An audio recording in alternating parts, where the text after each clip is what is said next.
అందరికీ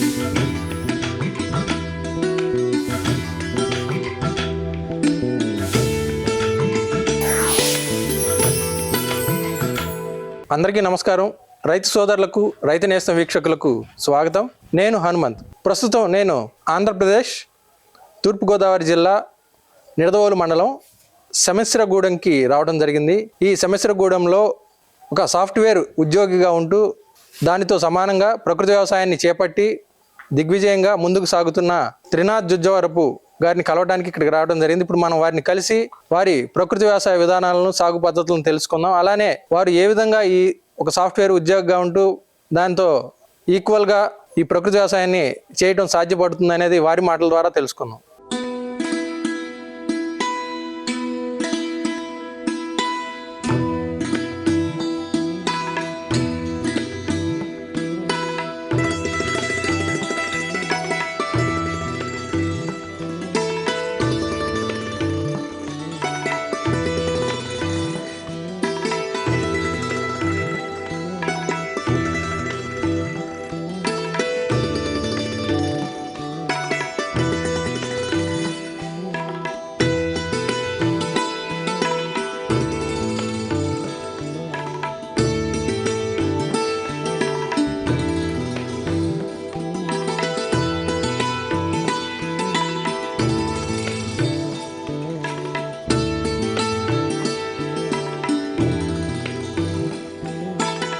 నమస్తే త్రినాథ్ గారు. నమస్కారం హనుమంత్ గారు. త్రినాథ్ గారు, ఒకసారి అంటే మీ గురించి, మీ కుటుంబ నేపథ్యం గురించి తెలియచేయండి. నాది వచ్చి వ్యవసాయ కుటుంబం అండి. మా స్వగ్రామం వచ్చి చాగళ్ళు. ఒక ఊళ్ళో పుట్టి పెరిగాము. నేను పోస్ట్ గ్రాడ్యుయేట్ చేశానండి, MCA చదివాను. మా వైఫ్ కూడా ఇంజనీరింగ్ చదివిందండి. నేను సాఫ్ట్వేర్ ఇంజనీరు. నేను గత 25 సంవత్సరాలుగా టాటా కంపెనీలో పనిచేస్తున్నాను, TCSలో వర్క్ చేస్తున్నాను. ఓకే. మా వైఫ్ కూడా ఆంధ్రప్రదేశ్ ప్రభుత్వం ఎలక్ట్రిసిటీ డిపార్ట్మెంట్లో వర్క్ చేస్తుంది as a divisional executive engineer. మేమిద్దరం ఉద్యోగరీత్యా విజయవాడ, హైదరాబాదు ట్రావెల్ చేస్తుంటాం. అంటే ఇద్దరు, అంటే మీది సాఫ్ట్వేర్ ఫీల్డ్, మేడం గారిది అంటే గవర్నమెంట్. సో ఇద్దరు అంటే సెటిల్డ్ జాబ్స్ చేస్తున్నారు. అంటే ఇలా మీరు బిజీ లైఫ్లో ఉన్న మీకు అంటే వ్యవసాయంలోకి రావాలి, అది కూడా ఈ ప్రకృతి వ్యవసాయం ఖచ్చితంగా చేయాలన్న దృఢమైన నిర్ణయం ఏ విధంగా వచ్చింది? ఎప్పటి నుంచి మీరు ఈ ప్రకృతి వ్యవసాయం చేస్తున్నారు? సార్, ఇప్పుడు ఈ ప్రకృతి వ్యవసాయం నేను పనిచేస్తున్న సంస్థలో కానీ, నా చుట్టూ ఉన్న సొసైటీలో ఎంతో మందిని అనారోగ్యంతో బాధపడే వాళ్ళని చాలా మందిని చూశాను. మా నాన్నగారు క్యాన్సర్తో చనిపోయారు. క్యాన్సర్ ఎందుకు వచ్చింది అని అంటే డాక్టర్ దగ్గరికి వెళ్తే కంటామినేటెడ్ ఫుడ్ బాగా తిన్నాడు ఈయన, దానివల్ల కోలన్ క్యాన్సర్ వచ్చింది. అందుకని ఇలాగా మంచి హైజీనిక్ ఫుడ్ తింటే ఇట్లా ప్రాబ్లం రాదని డాక్టర్ గారు ఓన్గా చెప్పారు. సో నాకు మా ఫాదరు మా మామగారు కష్టపడి కొంత వ్యవసాయ భూమి అప్పట్లోనే వాళ్ళు కష్టపడి కొన్నారు. సో నాకు వ్యవసాయ భూమి ఉంది, ఆ భూమిని కాపాడుకోవాలి. సొసైటీకి ప్రకృతి వ్యవసాయం లాభాపేక్ష లేకపోయినా సొసైటీకి మనం ఉపయోగపడాలి. మనం ఉద్యోగం చేస్తున్న సొసైటీ కష్టమైనా సరే సొసైటీకి ఉపయోగపడాలనే ఉద్దేశంతో ఈ ప్రకృతి వ్యవసాయం గురించి మెళకువలు తెలుసుకొని 2012 సంవత్సరం నుంచి మొదలుపెట్టి ఇప్పుడు దాకా కూడా దిగ్విజయంగా చేస్తున్నారు ప్రకృతి వ్యవసాయం. మీరు అంటే ఈ ప్రకృతి వ్యవసాయంలోకి ఎంటర్ అయినప్పుడు అంటే ఎటువంటి ఛాలెంజెస్ మీరు ఫేస్ చేశారు? అంటే మీరు మొదట అంటే కుటుంబ సభ్యుల నుంచి ఒకటి యాక్సెప్టెన్సీ ఉండాలి, అలానే అంటే ఇంకా ఇతర ఛాలెంజెస్ ఏం ఫేస్ చేశారు? మెయిన్ నాకు మా వైఫ్ బాగా సపోర్ట్ చేసిందండి. ప్రకృతి వ్యవసాయం చేయడానికి మా వైఫ్ సపోర్ట్ చేసింది. తర్వాత మా పేరెంట్స్ వాళ్ళు ఏంటంటే వ్యవసాయ కుటుంబం నుంచి వచ్చారు, ఇది తక్కువ ఆదాయం వస్తుంది, భూమి డిస్టర్బ్ అవుతుంది, ఆదాయం పోద్దని కొంచెం డిస్కరేజ్ చేశారు. బాధపడి పక్క రైతులు కూడా బాగా డిస్కరేజ్ చేశారు. మేమందరం ఇంత మందులు వేసి ఇంత ఖర్చు పెట్టి ఇంత పెట్టుబడితో చేస్తే ఓన్లీ ఆవు మూత్రంతో ఎలా పండిస్తాడు, ఏం వచ్చేస్తుంది ఆవుతుంది ఆదాయం అని చెప్పి కొంచెం డిస్కరేజ్ చేశారు. అయినా నేను పట్టుదలతోటి ఏదైనా సరే చెయ్యాలని, నష్టం వచ్చినా సరే పట్టుదలతోటి చేశాను.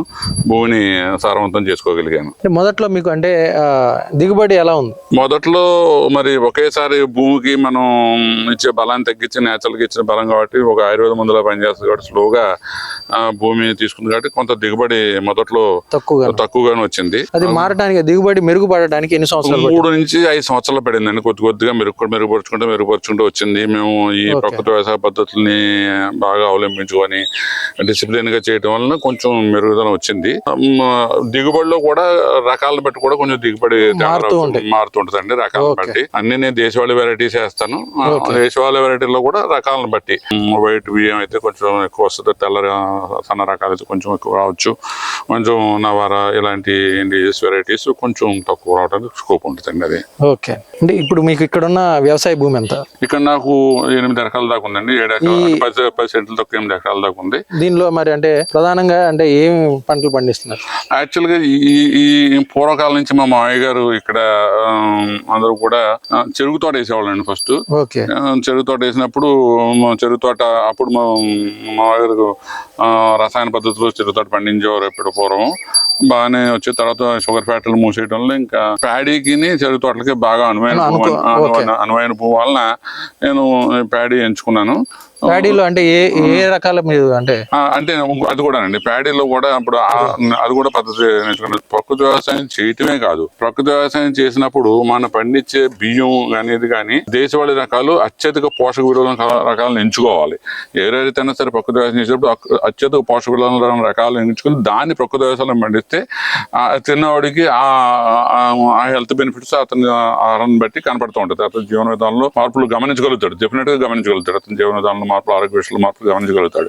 సో అలాగే నేను దేశవాళీ రకాలే పండించాను. కానీ ఈ హైబ్రిడ్ వెరైటీస్ అసలు ఇప్పుడు దాకా మొదట్లో 2 వెరైటీస్ వేసాను, హైబ్రిడ్ వెరైటీస్ 2 రకాలు. తర్వాత ఇంకా పూర్తిగా దేశవాళీ రకాలే వేస్తాను. చుట్టుపక్కల రైతులంతా కూడా ఎక్కువ ఈ హైబ్రిడ్ వెరైటీస్ వేస్తారండి. మీకు అంటే దేశీ వెరైటీస్ గురించి ఎట్లా అవగాహన వచ్చింది? దాని గురించి పూర్తి సబ్జెక్ట్ ఎలా తెలుసుకున్నారు? నేను దేశీ వెరైటీస్ గురించి కొన్ని ఈ దేశవాళీ విత్తనాల సెమినార్లు కొంత అటెండ్ అయ్యేవాడిని. పాలేకర్ గారు విధానంలో కొన్ని సెషన్స్ అటెండ్ అయ్యేవాడిని. రామకృష్ణ మిషన్ లో కొన్ని అటెండ్ అయ్యేవాడిని. విజయవాడలో కూడా విజయరామ గారు ఆయన కూడా కొన్ని దేశవాళీ విత్తనాలు చూసి ఇంటర్నెట్ లో బాగా సెర్చ్ చేసేవాడిని. ప్రతి రకానికి కూడా ఇన్ఫర్మేషన్ వస్తుంది. తెలుసుకొని ఆ విత్తనం గల ఏ స్టేట్ ది సంబంధించింది, ఆ విత్తనం దేనికి సంబంధించింది అక్కడ శాస్త్రవేత్తలను కనుక్కొని, ప్రధాన శాస్త్రవేత్తలను కనుక్కొని ఆ హెల్త్ బెనిఫిట్స్ కనుక్కొని అది మనకు సూట్ అవుతుందా లేదనే తర్వాత విషయం. సూట్ అవడానికి కూడా నేను ఒక అరెకరం పెట్టుకున్నానండి. ఏమైనా కొత్త విత్తనాలు తీసుకొని అరెకరంలో నేను చెక్ చేసుకుంటాను. ఫస్ట్ కొన్ని తెచ్చుకొని ఎలా వస్తుంది ఏంటనేది చెక్ చేసుకుంటాను. అరెకరంలో ఇది బాగానే వచ్చింది, దిగుబడి బాగానే ఉంది, మన నేల సూట్ అవుతుంది అనుకుంటే దాన్ని ఎక్స్పాండ్ చేస్తాం. అంటే ఇతర రాష్ట్రాల నుంచి కూడా అంటే అది మేలైంది, మనకి ఉపయోగకరమైంది, లేదంటే ఎక్కువ పోషకాలు ఉందంటే మటుకి మీరు అది ఎంత దూరం అయినా సరే ఎంత ఖర్చు కూడా కూడుకున్న పని, చాలా ఖర్చుతో కూడిన పని. కేజీ 500 రూపాయలు కూడా పడుతుంది. విత్తనాలు దాంట్లో 500 రూపాయలు పడుతుంది. ట్రాన్స్పోర్ట్ 500 రూపాయలు పడుతుంది. మళ్ళీ ఎక్కడో కేజీ కోళ్ళు. ఇప్పుడు అది కూడా ఏంటంటే ఎక్కువగా ఈ దేశవాళీ రకాల విత్తనాలు ఒరిస్సా, కర్ణాటక, తమిళనాడు, కేరళ వీటిలో కొద్దిగా ఎక్కువ ఉంటాయి. ఇండిజియస్ అత్యధిక పోషక విలువలు ఉన్న దేశవాళీ రకాలు ఎక్కువ ఉంటాయి. తర్వాత ఉత్తరప్రదేశ్ లో కూడా కొద్దిగా ఉంటాయి నాకు తెలిసిన నాలెడ్జ్ ప్రకారం. ఎక్కువ అస్సాము, మణిపూర్ లో కొంచెం ఎరోమేటెడ్ రైస్ అయితే ఉంటది, కొంచెం అత్యధిక పోషక విలువల రైస్ ఉంటది. వాళ్ళు కూడా వాళ్ళ పల్లెల్లో జీవన విధానానికి వెళ్తే మనకు తెలుస్తుందండి. హాస్పిటల్స్ ఉండవు వాళ్ళకి, ఎవరైనా యాక్సిడెంట్ వెళ్తాయని తప్పించి చాలా ఆరోగ్యంగా ఉంటారు. వాళ్ళకి డిసీజ్ రావు. ఎందుకంటే వాళ్ళు ప్రకృతి వ్యవసాయంలోనే అదే పండిస్తారు. చిన్న పొలటి మధ్యగా ఒకసారి పాలు కొడతారు, ఆరోగ్యంగా ఉంటారు. సో అలా మన దగ్గర కూడా పండించి మనం మన చుట్టూ ఉన్న సొసైటీకి మనం హెల్ప్ చేయాలనే ఉద్దేశంతో ఆ రకాల ఔషధ విలువలు ఉన్న రకాలే తెస్తాను. నాకు ఆలోచన ఏంటంటే, మాకు ఇంకా భూమి ఉందని ఆలోచన ఏంటంటే, ఒక కుటుంబానికి ఒక మనిషికి బియ్యం ఒకటే కాదు కదా తింటానికి సరిపోద్ది. బియ్యంతో పాటు కందిపప్పు ఉండాలి, మినపప్పు ఉండాలి, పెసరపప్పు ఉండాలి, ఆయిల్ ఉండాలి, తర్వాత కారం ఉండాలి, పసుపు ఉండాలి, ఇవన్నీ ఉన్నాయి కదా. సో తనకి కావాల్సిన కూరగాయలు, తనకి కావాల్సిన అన్ని రకాలు పండించి ఒక మనిషికి అలా ఇచ్చినట్లయితే తను పరిపూర్ణంగా సంపూర్ణ రసాయన రహిత ఆహారం తినగలుగుతాడని నా కోరిక. అలాంటి జీవన విధానం ఉన్నప్పుడు ఆ మనిషి ఆయుర్దాయం పెరుగుతుంది, ఆరోగ్యంగా ఉంటాడని నా నమ్మకం. ఓకే, ఆ దిశగానే మీ ప్రయాణం, ఆ దిశగానే చేద్దామని చెప్పి నా ప్రయాణం. మరి ఒక సంవత్సర కాలంలో అంటే ఎన్ని పంటలు తీస్తున్నారు? సాధారణంగా ఈ భూమి అంటే 3 పంటలకు అనువైన భూమి అండి. మూడు పంటలు ఎన్ని పెడితే 2 పంటలు వేస్తాం, మిగతా అంతా పిఎండిఎస్ అంటే నేల ఫర్టిలిటీని పెంచడం కోసం పిఎండిఎస్ పద్ధతి పాటిస్తామండి. 20 రకాల విత్తనాలతోటి వేస్తామండి, అందులో అన్ని రకాల విత్తనాలు ఉంటాయి. వరి 2 టైమ్స్ వరి వేస్తారు, 2 టైమ్స్ వరి వేస్తే ఇది కూడా పిఎండిఎస్ కూడా 2 టైమ్స్ వేస్తాను. అంటే వరికి మధ్యలో పిఎండిఎస్ వస్తానే ఉంటుందండి, 2 టైమ్స్ వేస్తాను. తక్కువ టైం ఉన్నా సరే దాన్ని దున్ని అది వేసిన తర్వాతే నేను వరి పంటలకు వెళ్తాను. పంట మార్పిడి విధానం జరుగుతుంది, దానివల్ల నేను చాలా లాభం పొందాను. చాలా పంటలో కూడా చాలా తేడా గమనించాను పిఎండిఎస్ పద్ధతి వాడటం. మరి మీరు ఈ వరి పంట వేసే ముందు లేదంటే ఈ నేలని సారవంతంగా మార్చుకోవడానికి ఎటువంటి సేంద్రియ ఎరువులు అందిస్తున్నారు? అంటే ఇప్పుడు జనరల్గా పిఎండిఎస్ చేసినప్పుడు పిఎండిఎస్ పద్ధతిలో చేసినప్పుడే బాగా అది ఎరువు అందుతుందండి. పంట సమయంలో మనం ఎక్కువగా ఈ ఘనజీవామృతం 2 సార్లు వేస్తాం, దాంతోపాటు ద్రవజీవామృతము ఈ పారిస్తూ ఉంటాం. కంటిన్యూస్ గా తయారు చేసుకొని ద్రవజీవామృతము వారానికి 2 సార్లు పారించుకుంటూ ఉంటాం. పొరట మంచిగా తయారు చేసుకొని ముందరే బలం ఇచ్చుకుంటూ ఉంటాము పద్ధతుల్లో, దానివల్ల బాగా పెరుగుతుంది. అంటే మనకి ఇప్పుడు ఇక్కడ చూస్తే ఆవులు కనిపిస్తున్నాయి, అంటే మనకి ప్రకృతి వ్యవసాయానికి మూలం గోవు కాబట్టి మీరు ఎన్ని గోవుల్ని మీరు ఇక్కడ ఏర్పాటు చేసుకున్నారు? సార్ ఇక్కడ ఎప్పుడు కూడా ఒక 4-5 ఆవులు ఉంటాయండి. ఓకే, ఎక్కువ గిర్రు ఒంగోలు ఆవులు ఉంటాయి. ఇంకో చోట కూడా భూమి ఉంది, అక్కడికి షాపులు చేసుకుంటూ సూడు ఆవులని ఇక్కడ తెచ్చుకుంటూ నాకు పాలకి ఆవు పాలు మంచిగా తయారు చేయడం కోసం అయితేనేమి, పొరట మంచిగా తయారు చేసుకోవడం కోసం అయితేనేమి ఈ ఆవు పాలు కూడా అవసరం అవుతాయి. కాబట్టి పాలు ఇచ్చే ఆవులను ఎప్పుడు 2 ఆవులను ఇక్కడ పెట్టుకుంటాను. మిగతా అన్ని యూరిన్ పేడకి ఉపయోగపడతాయి కాబట్టి పెంచుకుంటాను. ఓకే, ఇప్పుడు ప్రధానంగా అంటే ఎన్ని వెరైటీస్ మీరు ఇక్కడ ఇప్పుడు వేసి ఉన్నాయి? ఇక్కడ ప్రధానంగా ఈ సంవత్సరం ఖరీఫ్ నేను 4 వెరైటీస్ వేసానండి.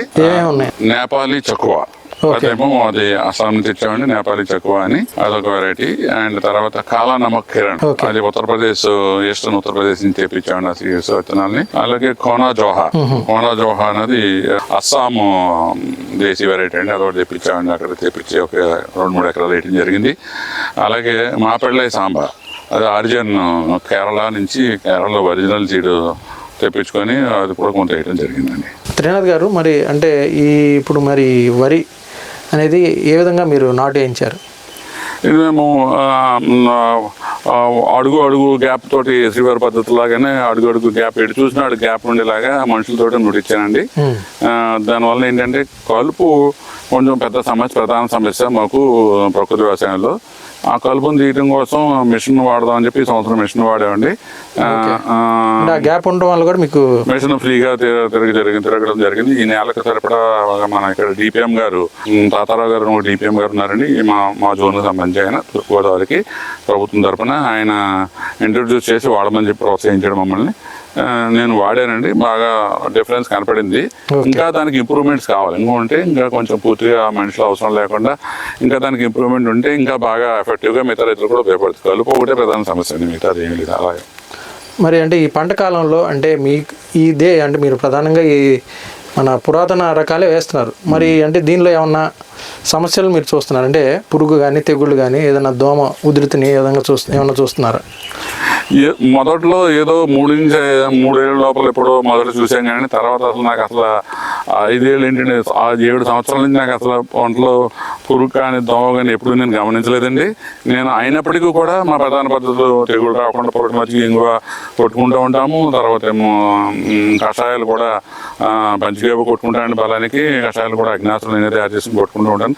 ఫ్రీక్వెంట్ టైంలో ఆ పీరియడ్ టైమ్స్లో కొట్టుకుంటాను. ప్రకృతి వ్యవసాయంలో ఈ దేశవాళీ రకాలకి కొంచెం జాగ్రత్త అవసరం కాబట్టి ఎప్పుడు మేలుకొని ఓ టైం టేబుల్ వేసుకొని ఈ 2 వారాలకి ఇది పడాలి, ఈ వారానికి ఇది పడాలని టైం టేబుల్ వేసుకుని దాని ప్రకారం నేను తయారు చేసుకుని కషాయాలు కొట్టిస్తూ ఉంటాను. అయితే ఒకసారి అంటే మీ ఫీల్డ్లో ఉన్న ఈ 4 రకాలని ఒకసారి చూసొద్దామండి. తప్పనిసరిగా చూద్దాం సార్.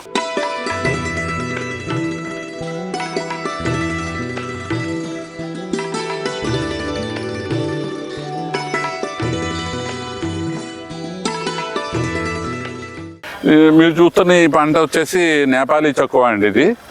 ఇది అస్సాం నుంచి తెప్పించండి. అస్సాంలో వాళ్ళ దేశవాళీ ప్యాడీ వెరైటీ అండి. ఇది వెరీ ఇండిజియస్ ప్యాడీ వెరైటీ వాళ్ళకి. ఇందులోనూ అత్యధిక పోషక విలువలు ఉంటాయండి, ఎనర్జీ చాలా బాగా ఇస్తుంది, ఎక్కువ ఫైబర్ కూడా చాలా ఎక్కువ ఉంటుంది ఇందులోను. దానివల్ల ఎనర్జీ చాలా ఇస్తుంది, బాగా బ్లడ్ షుగర్ లెవెల్స్ని కంట్రోల్ చేస్తుంది, బీపీ రాని కూడా చేస్తాడండి. ఎస్పెషల్గా నేను చదివినది ఇది. ఈ వెరైటీ అక్కడి నుంచి దీని పంటకాలం వచ్చేసి 135 రోజులు అండి. 135 నుంచి 140 రోజుల్లో దీని పంటకాలం అండి. ఓకే, దీని యొక్క గింజ స్వభావం ఎలా ఏ విధంగా ఉంటుంది? సార్ ఇది కొంచెం గింజ కొంచెం బ్రౌన్ కలర్లో ఉంటుంది గంజి. ఇది అంటే బ్రౌన్ బెడ్ రైస్లా ఉంటుంది. కొంచెం నవారా సైజుతో పోలినట్టుగా ఉంటుంది, కానీ దానికంటే కొంచెం తక్కువ ఉంటుంది.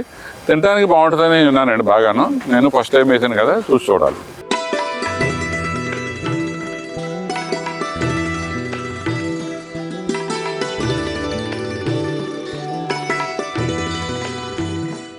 ఇది వచ్చేసి మాపల్లె సాంబ అండి. ఇది తమిళనాడు నుంచి తెప్పించాము, తిరువత్తపూర్ నుంచి తెప్పించాము, తిరువంతపూర్ నుంచి తెప్పించాను. ఇది ఒరిజినల్ సీడ్స్.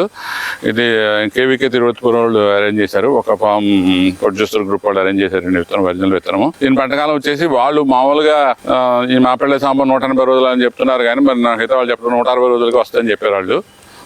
ఇప్పుడైతే పొట్ట మీద ఉందండి. మేము వేసి 120 రోజులు అవుతుంది. ఇప్పటికి ఇంకో 20 రోజుల్లో రావడానికి స్కోప్ ఉంది. ఒక 5 రోజులు తగ్గొచ్చండి. అంటే దీనిలో ఎటువంటి వాల్యూస్ ఉన్నాయి?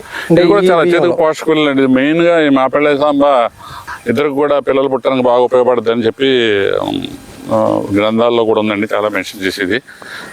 అత్యధిక పోషకాలు ఉంటాయి. నర్వ్స్ పనిచేయడానికి చాలా బాగా పనిచేస్తుంది. నర్వ్స్ స్ట్రెంత్కి చాలా బాగా పనిచేస్తుంది. నర్వ్ స్ట్రెంత్కి ఇది అసలు ఒరిజినల్ మాపల్లె సాంబ రైస్ తిన్నవాడికి చాలా బెనిఫిట్ కనపడుతుంది ఇది వాడితే. ఎందుకంటే తమిళనాడులో ఎళ్ళప్పు సాంబ అని ఇంకోటి ఉందండి, ఏదో ఇంకోటి కొట్టాయమో ఇంకోటి ఏదో పేరు ఉందండి. అది కూడా ఎలాగ ఉంటుందంటండి. సో అందుకని జనాలు కన్ఫ్యూజ్ అవుతారు, రెండు ఒకటే రంగులో ఉండటం వలన. మాపల్లె సాంబ ఒరిజినల్ సీడ్ తీసుకొచ్చి చేసాం అక్కడి నుంచి అండి. అంటే ఇలాంటి విత్తనాలు కొంచెం మన రైతులకు ఇస్తే ఒరిజినల్ పెరుగుతుంది అని నా ఉద్దేశం.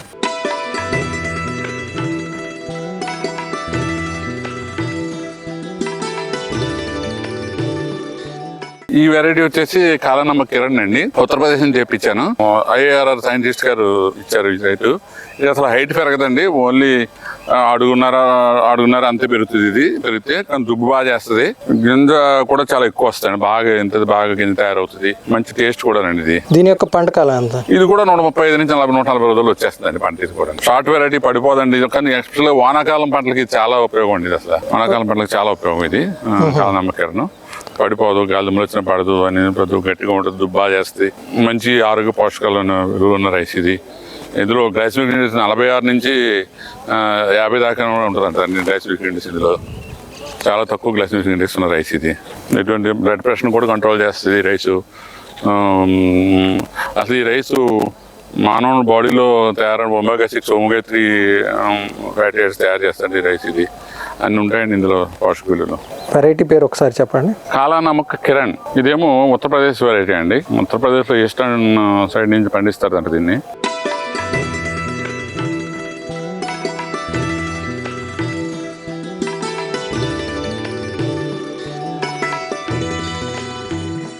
ఇదే వెరైటీ త్రినాథ్ గారు?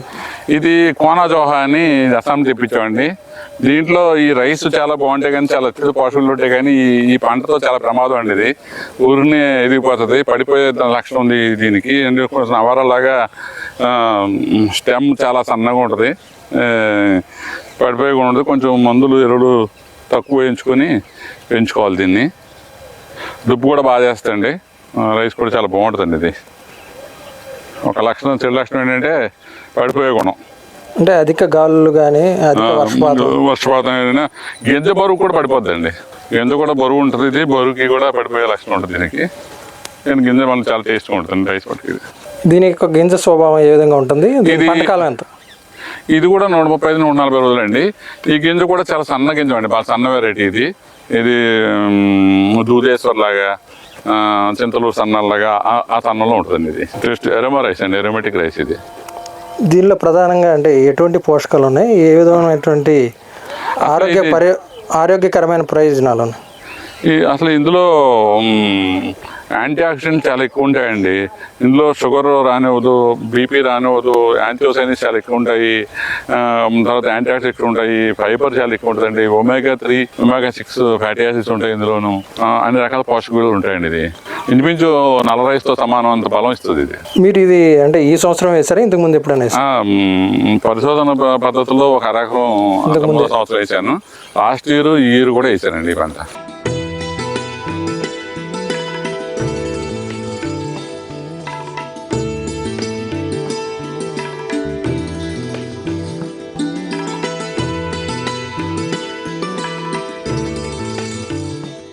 త్రినాథ్ గారు, దీనిలో అంటే ఈ సంవత్సరం కొత్తగా వేసిన ఏ వెరైటీ? ఈ సంవత్సరం కొత్తగా వేసిన వెరైటీస్ అయితే నేపాలీ చక్కు ఒకటి అండి, మాపిళ్ళ సాంబా అని రెండు కొత్తగా వేసానండి వెరైటీస్.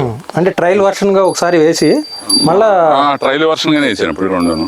ట్రయల్ వర్షన్ ఏసీ చేసినేమో కాలనమ్మ కిరణ్ కోనా జోహా వెరైటీస్ అండి. కోనా జోహా వెరైటీస్ రెండు వెరైటీస్ ఆల్రెడీ ట్రయల్ వర్షన్ వేసేసి అవి చూసి వేసానండి.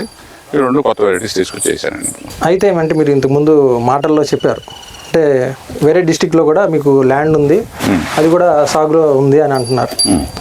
ఈ వ్యవసాయ భూమిని కానీ అక్కడ వేరే డిస్టిక్లో ఉన్న వ్యవసాయ భూమి మీకు ఉంది, దాన్ని ప్రకృతి వ్యవసాయం చేస్తున్నారు.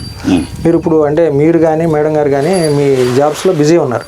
అంటే దీనికి ఈ ప్రకృతి వ్యవసాయానికి మీరు ఏ విధంగా న్యాయం చేయగలుగుతున్నారు, అంటే ఏ విధంగా ఈ రెండింటిని బ్యాలెన్స్ చేయగలుగుతున్నారు? సార్ ఇప్పుడు ఇందులో మొదటగా చెప్పేది ఏంటంటే మా భార్య ప్రోత్సాహం చాలా ఉందండి. డెవలప్ చేయడానికి తన ప్రోత్సాహం చాలా ప్రధానమైంది. చాలా ప్రధానమైంది. రెండు ఏంటంటే ఇది మన పొలం, నేనేదో వ్యాపారం దృక్పథంతో చేయట్లేదు. దీన్ని వ్యాపార దృక్పథం మన పూర్వీకులు ఇచ్చిన ఆస్తిని కాపాడుకోవాలి ఒకటి. రెండు, ఆ భూమిని ఇప్పుడు దాకా రసాయనాలతో దాన్ని పాడు చేసేసారు. దాన్ని మనం మళ్ళా పాత పద్ధతిలోకి తిరిగి వెనక్కి తీసుకురావాలి. దానికి ఎంత కష్టమైనా సరే మనం బ్యాలెన్స్ చేసుకుని టైం అడ్జస్ట్ చేసుకుని వెళ్ళాలని నాకు వారంలో వచ్చిన 2 రోజుల సెలవు నేను ప్రతి వీకెండ్ ఇక్కడికి వచ్చి నేను ఒక టైం టేబుల్ వేసుకుంటాను. నాకు ఇప్పుడు ఓన్లీ అక్కడ పాలు తీయడానికి ఆవులు చూడటానికి ఒక మనిషిని పెట్టాను. ఒక టైం టేబుల్ వేసి ఇస్తాను, నేనే కలిపేసి నేనే అన్ని ఔషధాలు సమక్షంలోనే జరుగుతుంది. నా సమక్షంలో నేను వెళ్ళినప్పుడు నేను కషాయాలన్నీ నేను కలిపి నేను తయారు చేసి ఉంచి టైం టేబుల్ ఇచ్చి అడిగి కొట్టించి మనుషులతో కొట్టించుకొని నేను మళ్ళీ చూసుకుంటూ ఉంటాను. ఎప్పటికప్పుడు ఫీడ్బ్యాక్ తీసుకుంటూ ఉంటూ ఎలాంటిది తీసుకొని దానికి తగు చర్యలు అలా తీసుకొని చేయగలిగాను. కాబట్టి ఈ రోజు నా భూమిని అలా మార్చగలిగాను, ఈరోజు స్టేజ్ తీసుకురాగలిగాను. ఇప్పుడు మనం ఇక్కడ కనుక చూస్తే అంటే వరిలో అంటే మీరు ఎంత దిగుబడిని తీయగలుగుతున్నారు అంటే ఈ పురాతన రకాల్లో? సార్ జనరల్గా ఎక్కడ చూసుకున్నా సరే పురాతన రకాలు అక్కడైనా సరే ఆ స్టేట్లో ఉన్న పురాతనంగా రకాలు పండించుకోవాలైనా సరే వాళ్ళకి కూడా 10 బస్తాలు అలాగే వస్తాయండి మనుషులుగా. ఇప్పుడు నేను 15-20 బస్తాలు అంటే నా భూమి పూర్తిగా ప్రకృతిలోకి మారింది కాబట్టి 15 ప్రకృతి వ్యవసాయ పద్ధతుల వల్ల పెరిగిందండి. ప్రకృతి వ్యవసాయ పద్ధతుల్లో ఫస్ట్లో అంతే వచ్చిందండి, 7 బస్తాలు కూడా వచ్చిందండి. దాన్ని అలా 15-20 బస్తాల మధ్యలో తీసుకురాగలిగాం. మరి మార్కెటింగ్ ఏ విధంగా చేసుకోగలుగుతున్నారు? ఇది ఒక సమస్య అండి. కానీ మేము కూడా ఏం చేస్తామంటే మా చుట్టుపక్కల మాకు తెలిసిన వాళ్ళంత వరకు అవగాహన కల్పించి నేను భార్య కొడుకు కూడా అవగాహన కల్పిస్తున్నాం. నాతో సహోద్యోగులకు కానీ మిగతా వాళ్ళకి అవగాహన కల్పించి మ్యాక్సిమం అవగాహన కల్పించి మీ ఎంప్లాయీస్లో మా గ్రూప్ ఎంప్లాయీస్లో కానీ వైఫ్ డిపార్ట్మెంట్ ఎంప్లాయీస్లో కానీ అవగాహన కల్పిస్తున్నాం దీని మీద. వాళ్ళు కూడా తిని వాళ్ళు ఫీడ్బ్యాక్ చెప్తున్నారు, ఎలా ఉంది బాడీలో చేంజ్ ఎలా ఉంది వాళ్ళు ఫీడ్బ్యాక్ చెప్తున్నారు. స్లోగా దీని మీద ఎక్కువ అవగాహన తీసుకోవాలని చెప్పి అనుకుంటున్నాము. ఎక్కువ అవగాహన తీసుకొస్తే ఇంకా ఎక్కువ మందికి అందించగలుగుతామని నా ఉద్దేశం. మా మోటే ఇది నలుగురికే అందాలని. డబ్బులు ఎలా ఉన్నా నలుగురికి అంది తింటే వాళ్ళ ఆహారంలో తేడాలు గమనించి మాకు చెప్పాలని మాకు ఆనందం కూడా. మరి అంటే ఈ విధంగా మీరు మార్కెటింగ్ చేసేటప్పుడు అంటే ఎవరికైనా సందేహం రావచ్చు, లేదంటే ఎవరైనా అడగవచ్చు అంటే ఇది షూర్గా అంటే ప్రకృతి వ్యవసాయ విధానంలో పండించిన బియ్యమేనా లేదంటే కాదా, లేదంటే మీరు ఇతర ఏమన్నా ఇంకా ఏ పంటలు పండించినా సరే అడిగినప్పుడు మరి దానికి ఆన్సర్గా మీరు ఏ విధంగా వాళ్ళకి ఆన్సర్ చేయగలుగుతున్నారు? సార్ ఇక్కడ 3 పద్ధతులు అండి.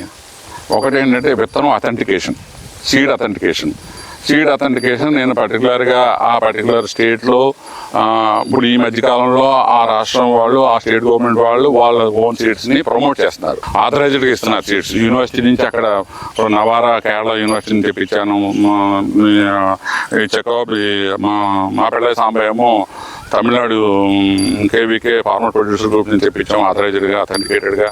ఇది నేపాలీ చెక్కువను ఇది కోనా జోహానేమో అస్సాము కేవీకేస్ నుంచి తెప్పించాము. అంటే అథెంటికేషన్ షుడ్ బి దేర్. అంటే అన్ని రకాలు ఉంటాయి కాబట్టి అథెంటికేషన్ ఉండాలి. 1. 2 నేను నేచురల్గా పండిస్తున్నాను లేదనేది గవర్నమెంట్ ఆఫ్ ఇండియా ఎన్పిఓపి విత్తనం ఖచ్చితంగా అథెంటికేషన్ ఉండాలని ఎందుకని అంటే అది కూడా చెప్తానండి. విత్తనం అథెంటికేషన్ లేకపోతే మనం అది చాలా ప్రాబ్లం. వినియోగదారుడికి అవగాహన కల్పించడం అవుతాం, వినియోగదారుని ఇబ్బంది పెట్టడం వాళ్ళు అవుతాం, మోసం చేసుకుంటాం. విత్తనం అవగాహన అంటే నవారా ఇప్పుడు ఎరుపు రకాల్లో 26 రకాలు ఉన్నాయండి. ఎరుపు రకాలు నవారా ఎరుపు రంగులో ఉంటుంది, మాపిళ్ళ సాంబ ఎరుపు రంగులో ఉంటుంది, రక్తశాలి ఎరుపు రంగులో ఉంటుంది, ఇంకో రకం ఎరుపు రంగులో ఉంటుంది, అన్ని ఎరుపు రంగులు ఉంటాయి. అది layman how you can identify this is Navara. Yes.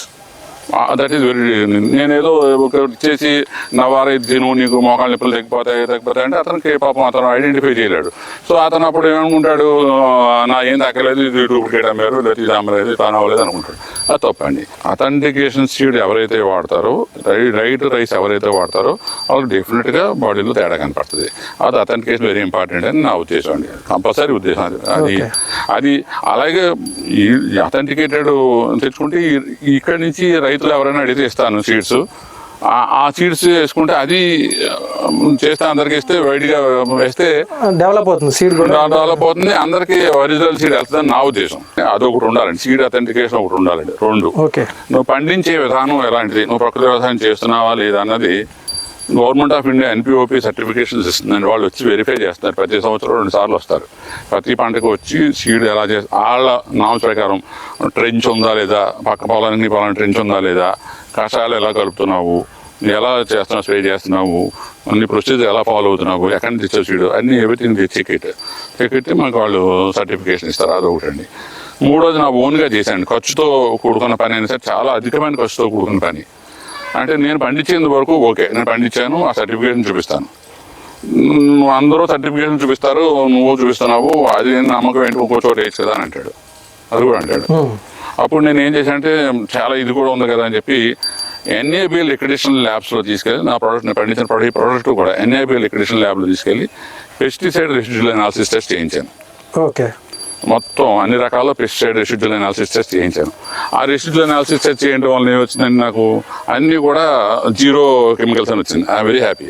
Almost వాళ్ళు మోర్ దాన్ 100+ టెస్ట్ వెరిఫై చేశారు. ఆల్మోస్ట్ అది మోర్ దాన్ 15,000 కాస్ట్ అనేది. రైతు బేర్ చేయలేడు, వినియోగదారు నమ్మకం కోసం. అంటే దేన్ని బట్టి అది కాస్ట్ అనేది డిపెండ్ అయి ఉంటుంది, అంటే పొలం విస్తీర్ణాన్ని బట్టా లేదంటే వాళ్ళు పొలం విస్తీర్ణం బట్టి కదండి. మనం శాంపుల్ పెట్టుకెళ్తే వాళ్ళు చేసే కాస్టే అని చెప్తున్నారు వాళ్ళు. ఓకే. వాళ్ళు అది టెస్ట్ చేసే కాస్టే అని చెప్తున్నారు వాళ్ళు. ల్యాబ్ ఎనేబుల్డ్ ఎక్రిడిషన్ ల్యాబ్ వాళ్ళు, అంటే గవర్నమెంట్తో ఆథరైజ్డ్ ల్యాబ్ కాబట్టి వాళ్ళు ఆ కాస్ట్ చెప్తున్నారండి. ఆ కాస్ట్ రైతులు భరించలేరు. కానీ నేను వినియోగదారుడికి అవగాహన కల్పించడం కోసం కష్టమైనా చేయించాను. ఇక్కడి నుంచి కూడా చేసినాను. అంటే నాకు నమ్మకం, నేను ప్రపంచంలో ఆ రిపోర్ట్ ఇచ్చిన అయితే ప్రపంచంలో ఎక్కడైనా చెక్ చేసుకోమని ఇస్తాం. ఎవరైనా ప్రపంచంలో ఏ ల్యాబ్ కైనా చెక్ చేసుకోమని చెప్పిస్తాం. 0 కెమికల్స్ వస్తుంది మనం పండించింది. సో అదే కావాలి అవగాహన రైతుకి. ఓన్లీ ఇండియాలోనే కాకుండా ఈ విధంగా మీరు సర్టిఫికేషన్తో ఉన్నారు కాబట్టి అదర్ కంట్రీస్ కూడా ఎక్స్పోర్ట్ చేసుకునే అవకాశం కూడా ఉందండి. అదర్ కంట్రీస్ ఎక్స్పోర్ట్ చేసే అవకాశం ఉంది. అది కూడా మేము చూస్తున్నామండి. అదర్ కంట్రీస్ ఎక్స్పోర్ట్ చేసే అవకాశం కూడా చూస్తున్నాము. మనం ఇప్పుడు ఉన్న కస్టమర్స్ అడుగుతున్నారు.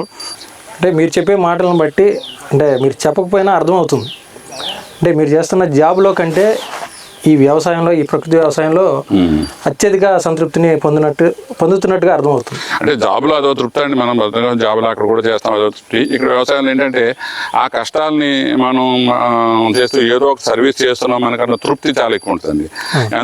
నేను ఎంతో మందికి నా బియ్యం ఇచ్చానండి, ఎంతో మందికి ఇచ్చాను, చాలా మందికి లేని వాళ్ళందరికీ ఇచ్చాను.